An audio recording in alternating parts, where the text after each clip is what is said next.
Hello students, now we shall see the fifth program in your SSOS lab.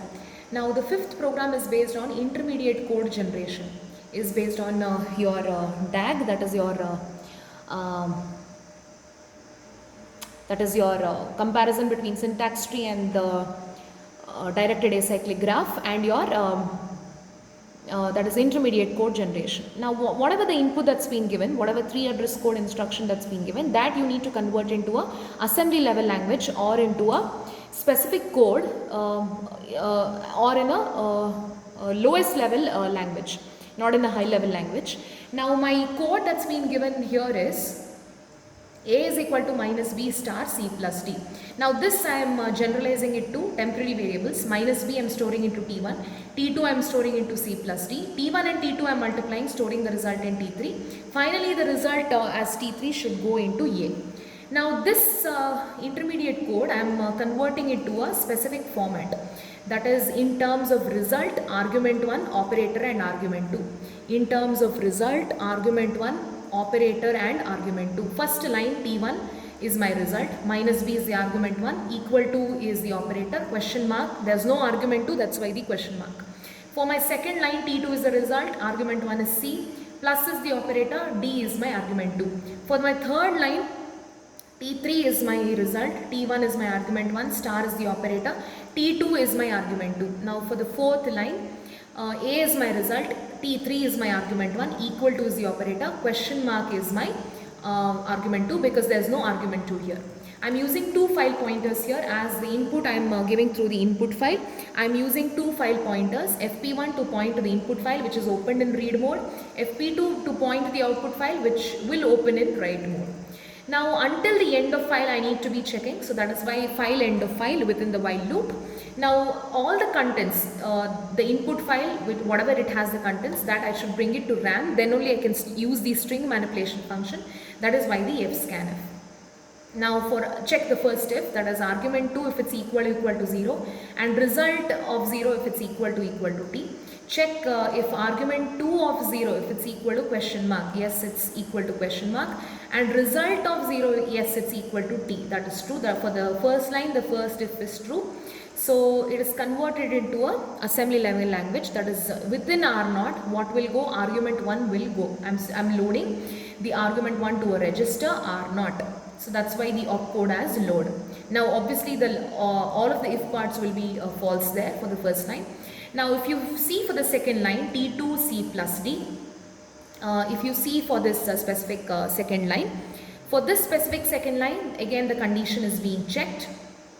If argument 1 of 0 is not equal to t, argument 2 of 0 not equal to t, string compare of operator if it's equal to plus. Now if in these lines, just check, yes argument 1 is not equal to t, argument 2 of 0 is also not equal to t, and the operator is equal to plus here. That is string manipulation comparison, even that is true here. So within R1 argument 1 will go, that is C will go, within R2 argument 2 will go, that is D will go, and you need to add C plus D here, that is R1 and R2, store the result again in R1. So that's why the opcode I am using it as AND, because you are using the addition. Obviously all of the rest of the if parts will be false. Now see the third line, that is t3 is equal to, that is t3 t1 star t2. t3 t1 star t2, obviously the first two if parts will be false. Check with the next if part, argument 1 of 0 equal to t, argument 2 of 0 equal to t, string compare of operator is check whether it's equal to star. So yes, argument 1 of 0 it's equal to t, argument 2 of 0 yes it's also equal to t, the operator is also equal to star. So that is true here. So again I'm using the opcode as multiply. I'm using as I need to multiply c plus d and minus b. Minus b is within R0 and c plus d is within R1. So finally the result I'm storing it in R1. Finally look into the last line. The last line here is a t3 equal to question mark. Now a t3 equal to question mark, I need obviously the first three if parts will be false. Now check whether operator is equal to and argument 1 if it's equal to t, and count is equal to 1. Count I've used whether I've arrived, that is in order to check whether I've arrived in the last line or not. If I would have incremented the count, then obviously it is the end of the file. So this count, maintaining this count variable, it is optional. So check whether the operator is equal to, yes, it's true, and argument 1 of 0, it's also t here. So the if part, that is the last if part, is true here. These are the two command lines you can omit. So your that is putting the result value, that is R1 value, into my percentage S value. Now what is this percentage S? It is my result value. Result value is A here. Result is pointing to A. According to the string manipulation function, it is of the format result argument 1 operator and argument 2. That is while reading fscanf, I have read it as result operator 1, that is argument 1 operator and argument 2. So within R1, sorry, whatever is there in R1, that should be going into the result or the variable as A. That is why I have used the opcode as a store. So we shall execute this program and see. So I am using my graphical editor, where the program name is phi.c. I have already written the program. Now one more file, one more input file I should create. I have given the file name in my program as input1.txt. So this has as a format as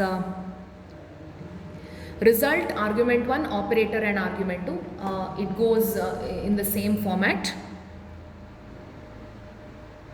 Now compile this, that is cc, as it's a normal C file, cc followed by the file name phi.c. There are no errors. Execute this, that is using the default executable file name a.out, followed by your input file. Input file is input1.txt. Now if you want to see the output, just use the cat command. The output file name that I have given in the program is output1.txt. So this will be your assembly language program, that is R0. Within R0 it's -v, within R1 it's C, within R2 is D. R1 and R2 is added, the result goes into R1.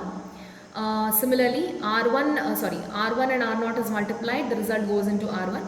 Now by mistake I have used R0 here, but it should be R1, because whatever is there in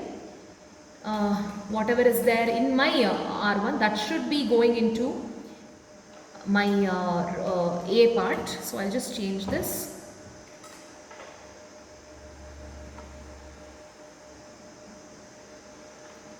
So whatever is there in my R1, because R0 is not holding the result, R1 is holding my result. So just change this. Reflect the change in your manual as well. So start from again the compilation.